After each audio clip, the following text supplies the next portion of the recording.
On this episode of What's Going On with Shipping, is Russia winning in the Black Sea? I'm your host, Sal Mercogliano. Welcome to this episode of What's Going On with Shipping. So, provocative title, I know, is Russia winning in the Black Sea? If you've been following the conflict in Ukraine since February of this year, 2022, you know that Russia has suffered a series of setbacks, most recently being driven out of the area around Kharkov. They had the drive on Kyiv early in the war, and that proved unsuccessful.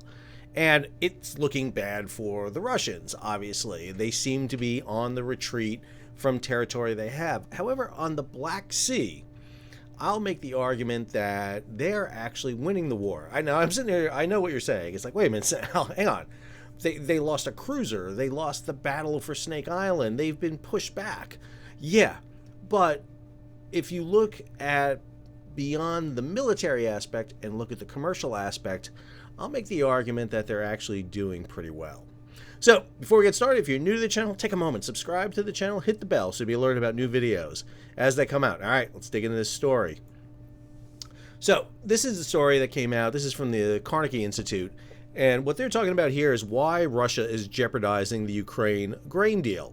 And this is the kind of narrative I keep seeing here all the time. Given Ukraine's successful counterattack, the fighting there isn't going Russia's way, nor is the gas supply situation in Europe nearly as grim as Russian propaganda makes out. And I don't know about that. I think it's actually kind of pretty grim.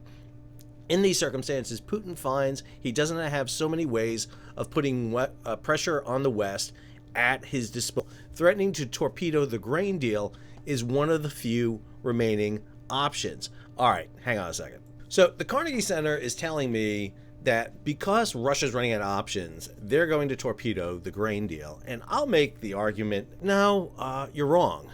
That Russia will not torpedo the grain deal because the grain deal works out much better for Russia than any other country there is. All right, let's break this down a little bit. So first off, we know that the Ukraine has hobbled the Russian Black Sea Fleet. And this is the narrative going on. If you read the military sites, man, they're just all over this. The loss of the Moskva, which is this cruiser right here that was sunk by Ukrainian Neptune missiles. The retaking of Snake Island, that island that's off the coast of Ukraine and Romania. The neutralization of the former Ukrainian oil platforms taken over by the Russians in the Gulf of Odessa.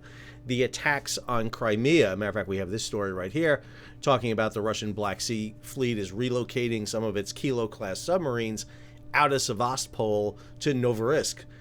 All of that would indicate, man, Russia is losing the naval fight for the Black Sea. However, I'm a historian, and I have to tell you, there are a lot of battles in history. If you look at the results of the battle, you can determine it to be winning by either side. Battle of Jutland, World War I. Germans sink more tonnage than the British, but the British are able to keep the German fleet bottled up. Battle of Coral Sea, May of 1942. The U.S. loses more ships than the Japanese. The aircraft carrier Lexington, the oiler Neosho, the destroyer the Sims. However, they prevent the Japanese from taking Port Moresby on the southern coast of New Guinea. So it's a tactical loss for the Americans because they lose an aircraft carrier, but a strategic victory for them. And I'd argue that the Russians are in the position here of having maybe losing the tactical battle of the Black Sea, but winning the strategic battle. What do I mean by that? Let's go over here to the UN grain deal. This is from G Captain. Lots of stories coming out here on the UN grain deal. I talked about it in this week's What the Ship. I'll have a link to the episode provided to you in the show notes. So, UN trade body calls for more and bigger ships to prevent worsening food crisis. This is one of the big problems. If you look at the ships that have been coming out of Ukraine right now, they're small, they're cheap, because you can't get a lot of war risk insurance for the vessels. They're open registry vessels, and most importantly, there's not a lot of them. And when Ukraine and Russia brokered this deal, it seemed like a win for Ukraine. They're going to get their grain out, they're going to get it flowing, and that's what we've seen so far. 167 ships have left Ukraine ports since the grain deal. We're going to update this in a minute because this is a Reuters story from a few days ago, September 18th. We've seen this with UN ships specifically loading grain for certain countries. But then we see a story like this. Ukraine grain deal faces mountains of trouble. Again, another Reuters story here that goes into a lot of detail talking about it, but I think they miss the big picture here. And one of the big pictures that they talk about here is the movement of goods. Let's go over to marine traffic and our buddies who track vessels in and out. So marine traffic tracks the AIS, the automated information systems that are beeped from vessels. And you'll see up here that there's a convoy of vessels coming out of Ukraine right now. So here's it, and I shouldn't say convoy because the UN doesn't like to use the term convoy. Convoy denotes a group of vessels being escorted by naval vessels. These are not escorted, and matter of fact, they're just sailing on a similar course. But they're coming out here, and so you see these vessels coming out. So if we look at a vessel like this is the Gem Star, general cargo vessel, coming out, Panamanian registry. She's one of the larger vessels. So this is a 33,000 ton deadweight ton vessel. The ship's 11 years old, so fairly new. If you look at most of the vessels that are coming out of Ukraine, they're 20 to 30 years old. Notice the valuation of the vessel, 16.5 million.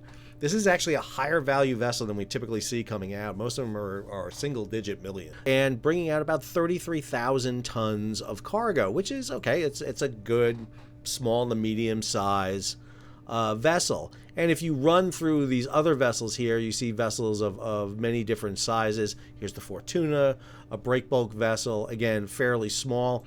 Several of the tankers coming out with the sunflower oil. But one of the things to notice here is while these vessels are coming out of Ukraine, out of the Gulf of Odessa right here, coming across the Sea of Azov into the Kerch Straits, and out here out of Novorossiysk is a continued stream of vessels out of Russia. Russia's not sending convoys, although there's not convoys coming out of Ukraine. They're sending a stream of vessels, and these vessels, especially the ones coming here out of the Kerch Strait, are all coming from the interior of Russia. The Don River, the Volga, the Caspian Sea. You can see this kind of endless flow of goods that's coming down here into the Black Sea. And what this tells us is that Russia is using the Black Sea to its full purposes. I mean, they are hauling cargo quite a bit. And when you look at some of these images, these are some charts that were included in that most recent Reuters story. This shows you what the Black Sea looked like a year before the invasion, and these dots show you the amount of vessels. Here's Novorossiysk, here's the Kerch Strait, and most importantly up here is the area around Ukraine, and you can see all the ships coming out here. They kind of blow that up right here. And then here it is on February 24th with ships flowing out of Novorossiysk, ships flowing out of the Kerch Straits, but nothing coming out of northern Ukraine. That's the way it existed for several months until we got to this grain deal. Come over here. This is the ports in Ukraine showing you the amount of tonnage coming out, with the ports showing the amount of cargo, and you can see how it all shuts off in February of 2022, and a significant amount of grain was stopped coming out of those ports. Come over here to this story. This is one done by our buddy John Conrad over at G Captain, who talks about, could the Ukraine grain deal with Russia fail? And John goes into a series of questions here dealing with the failure. But what I want to talk about is this. I'll make the argument right now that Russia's getting the best part of this deal. Because of the Ukraine grain deal, Russian ships are not going to get attacked. Russia was being pushed out of the Gulf of Odessa. Moskva was sunk up here, Snake Island over here, Crimea was being hit. All these things were pushing Ukraine deeper and deeper into the Black Sea. The next element would have them hitting the Kerch Straits, vessels in the Sea of Azov. Remember when Russia was taking over Berdansk and Mariupol up here? This was to clear that northern part of the Sea of Azov so the ships coming out of Rostov-on-the-Don could sail through the Sea of Azov. There was a danger that Ukraine would start hitting Russian ships coming across the Black Sea, either Russian flagged, Russian owned, or carrying Russian cargo. Now, because of the Ukraine deal, they don't have to worry about that. Ukraine, Turkey, Russia, the UN broker this deal that ensures that grain is flowing out.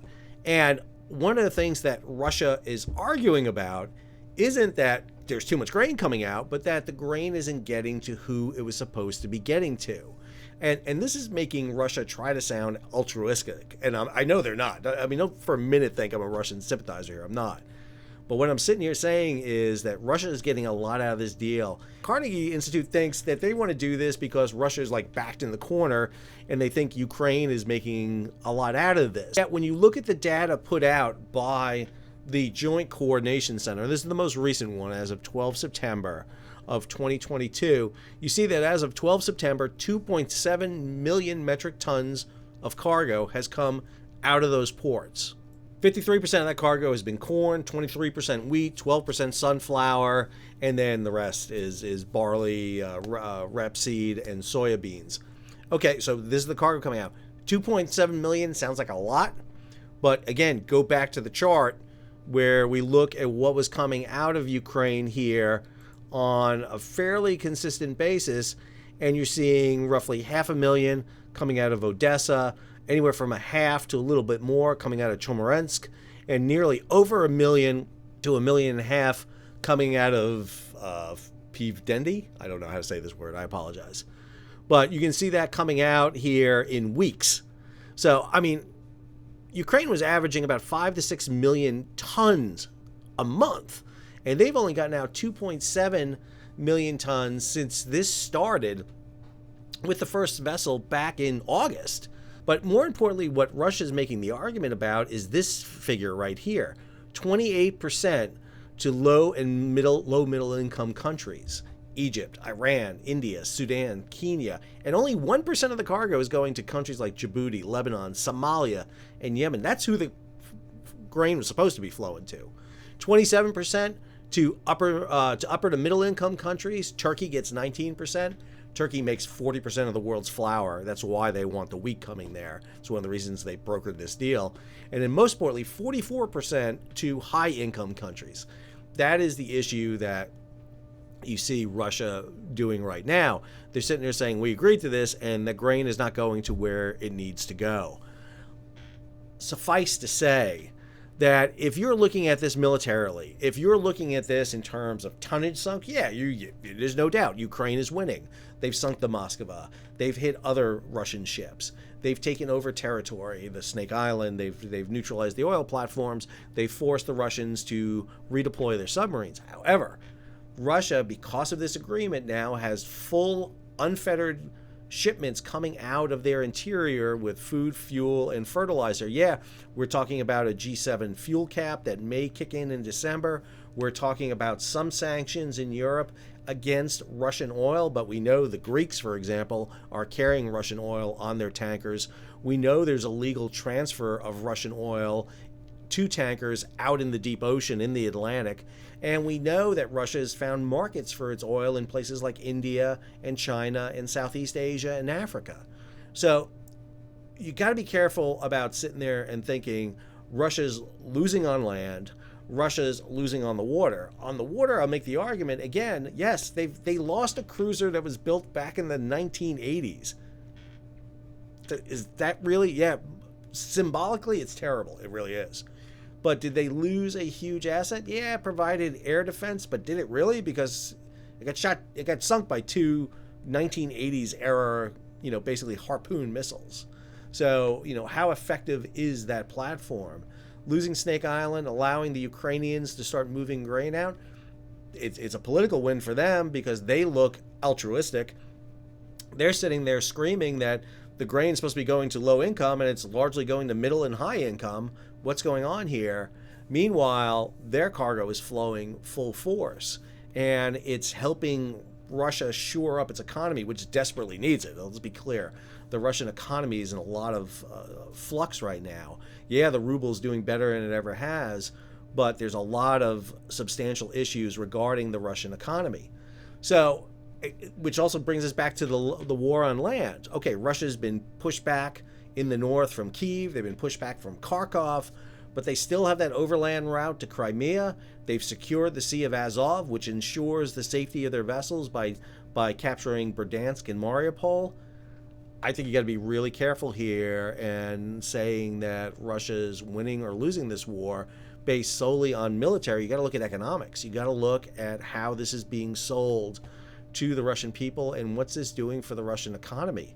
And I think at least on the Black Sea front, you can make an argument that while Russia may be losing tactically on the Black Sea front, they're winning strategically.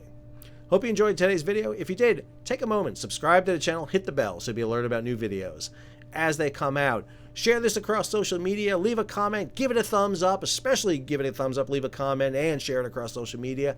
And if you can, support the page. You can do that one of two ways. Down below, you'll see a super thanks button. You click on that, and you can contribute directly to the page. That allows me to keep this channel up and running. Or you can go over to Patreon. At the end of the video, you'll see a link to Patreon, or in the show notes. Go over to Patreon, and you become a monthly or yearly subscriber to the channel, contribute to it, and that allows me to put this channel together. I want to thank all our new subscribers.